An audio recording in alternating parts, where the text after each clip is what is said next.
So I want to talk about an area that has been very neglected in the past decades, and I'm going to talk about the Chilean fjord region and about the experiences that we gained in studying this region. Well, comparably few people know that at the southern tip of South America there is a huge fjord region. Actually, in coastline it's even the largest fjord region in the world. But it also is the least known and also the least studied fjord region. Well, one reason for this is definitely the enormous size of this region. Well, in north-south extension it is a little bit more than 1,500 kilometers, which is less than the Norwegian fjord region, but in coastline it is huge. The reason for this is that the Chilean fjord region is made of two mountain ranges with, this is the laser, with the high Andes as a continental mountain range, forming the big continental glacier fjords, and south of 42 degrees, the coastal mountain range is partially submerged and forms this enormous portion of the archipelagos, which is then fractured through channels and little fjords, and this is the part in the west. So it is a little bit like these fractals. When you just zoom in a little bit closer, you will notice that it splits up into almost the same pattern, and you will find even more and finer fjords and finer channels. And the closer you get, you will notice that there's even more islets and channels showing up. This is just where the resolution of Google Earth in this part of the world stops at more than 10 kilometers altitude. But I can promise you, when you get closer, you will find even more islands. And the shower calculated that on a sea chart scale, the entire length of the coastline would exceed 80,000 kilometers. If we would stretch this out, this would reach twice around the globe. So, well, this is definitely one reason why it is poorly studied, because it's just so big. Another reason is has technical historical reasons, because most of what we know about the biota from this area has been gathered during large expeditions between 1800 and 1950 mainly, and in these times this area was poorly charted, so these big vessels had to maintain safety distance from shore.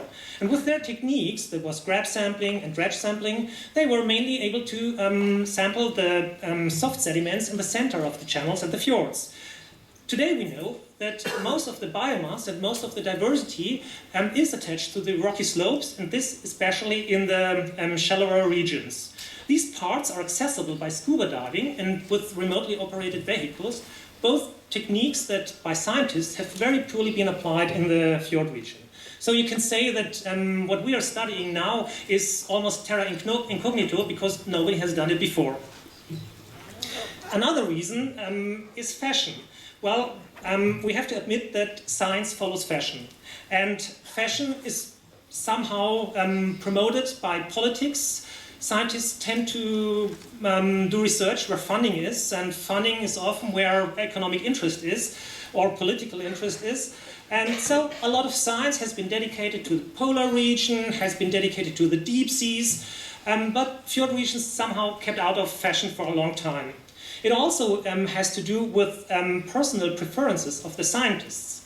In times where scuba diving became popular as a mean of exploring the oceans, well, scientists had the choice to go either to an area like Chile, where a big part of the year it is cold, the water is cold, it is rainy, it is windy, and we have precipitation that, well, are not really dry. Or that they could go to the tropics with pina colada, warm water, coral reefs. So the choice was clear for them. A lot of focus was then taken to the tropical areas, and fjord regions again dropped out of the search pattern for scientists. Well, the aim of the Huinay Foundation with their research facility is to promote, to create a fashion for fjord science. And we want to help to fill knowledge gaps, dramatic knowledge gaps that remained in these areas. Well, we do this in two ways. For one way is that we have two fjords close by the station which we investigate on a multidisciplinary approach. We try to attract as many researchers from many different fields to create as complete as possible picture of a fjord ecosystem. And a fjord ecosystem for us starts here at the peaks of the mountains where the water, the way of the water starts. It goes through the lush extratropical rainforests along the slopes and then finally ends in the depth of the ocean.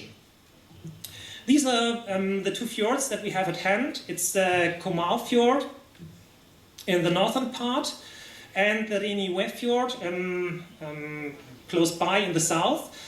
And these two fjords, luckily, already exhibit a large variety of fjord elements and fjord structures, so it represents already a big fraction of what we can find throughout the entire fjord region.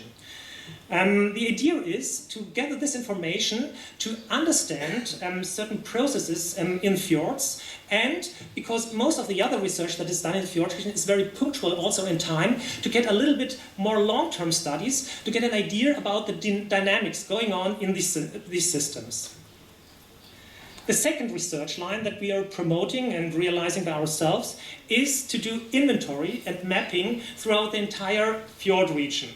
Well, since this is a lot of effort, logistic and infrastructure effort, we have to focus, and we are focusing on the marine environment mainly, because for one reason we think it is the most underrepresented in science, and the second is that, well, my wife and me, we are marine scientists, so this makes it easier. Well, I already mentioned that it is a logistic effort. One of the main problems, besides the big size of this region, is that we don't have, for example, research vessels at hand. There is a 70-meter research vessel, the Vidal-Gonmas. It's mainly an oceanographic vessel, but we do not have a mid-size or small-size research vessel that could promote this work. So scientists rely on fisher boats, on supply vessels, which of course don't make working easier. Nevertheless, we were able throughout the years to put more and more dots on the map. Our next expedition will start in 3 days, and we will go to Isla Navarino and try to get a more and more complete picture of the region. Well, findings. I don't want to focus on individual findings. I want to give more the general findings for the bigger picture.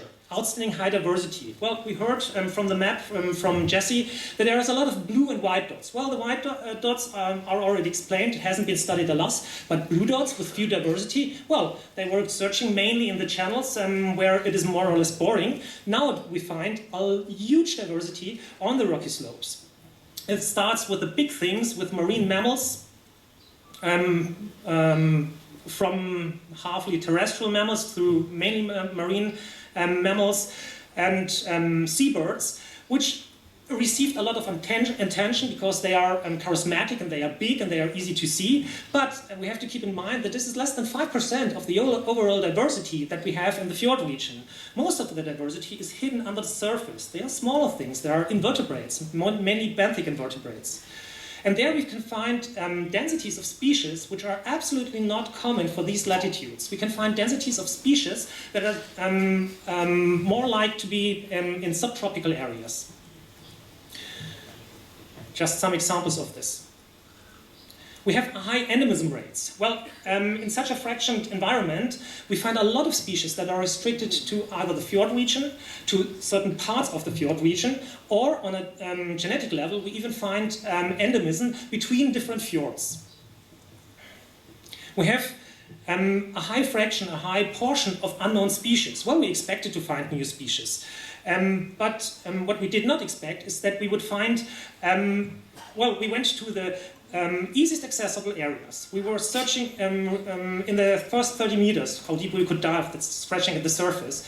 We examined the biggest, most eye-catching, most abundant species, and we got more than 10% new species in this selection. And we find entire new communities that have never been described. Coldwater coral banks in 20 meters. Hydrocoral reefs we've never read or heard about before. Banks of brachypods. This is a photo that could have been taken 600 million years ago when they dominated the sea. It wasn't known that they exist in shallow water still. And last but not least, microbial communities associated with volcanic springs in shallow water too. We have a highly complex hydrographic situation. Well, in fact, all physical and chemical factors have strong gradients that interact on a very complex interference pattern, creating a lot of niches. Freshwater, salinity, wave impact, currents. And inside these channels, they interfere in almost an indefinite combinations. And we have a strong subdivision into biogeographic regions. Well, we know about two main geographic barriers, one at the peninsula Taitao and Gulf of Penas, where south of it the main fjords are very strongly glacial influenced and therefore comparably poor, while the channels are rich again in diversity, but with very different species than in the north, or south of the Straits of Magellan. Here's some examples from central Chilean part. So we divided on preliminary the fjord region into 12 to 14 biogeographic subunits, 3 longitudinal, 3 from east to west, plus 4 exceptional parts. And this is one part of the story. Already 15 minutes gone? Incredible, okay. Well, this is one part of the story, and this is the other part of the story. There is a lot of development going on. Infrastructure, road building, electric lines, industry fisheries increasing, number of small-scale fishers increasing, and last but not least, aquaculture increasing. So what we can find is that we have a mixture of high diversity, complex systems, complex patterns, very fast economic development, but low grade of knowledge. And this is a problematic mixture. So this gives a lot of difficulty for the management of impacting activities, and actually we are not, based on the information that we have at hand right now, it is almost impossible to give reliable recommendations on how impacting activities should be modified to avoid irreparable damages. We also believe that with the given conditions in science and the development in science, we will not be able to fill the gaps in short time. And the short time is needed because the development is very, very fast. Just to give, well, publications are rising, but if we are optimistic and have, let's say, 50 publications on biology for the entire fjord region, this would mean 1 publication for each 1,500 kilometers a year. That is nothing. So our recommendation is that the only realistic mean of management is the establishment of sufficient and good selected marine protected areas, highly protected marine protected areas, internationally called marine reserves, here in Chile called parques marinos, because they are the only possibility to back up any management experiment that we are going to practice in areas outside these highly protected areas. And of course, we have to promote scientific activity in this region and to create a science that helps to find these spots. Inventories are first of important step, and this comes where Center for Marine Life already stepped in. And of course, we need more and better research infrastructure to attract more science to the fjord region, and of course, adequate logistic possibilities. So we try to attract, come to Chile, come to the Chilean fjord region, do research. It's interesting, it's important, and you won't forget it, regret it. Okay, thank you very much.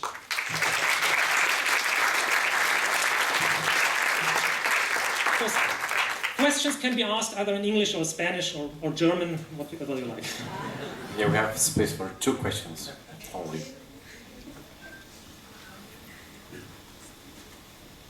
Okay.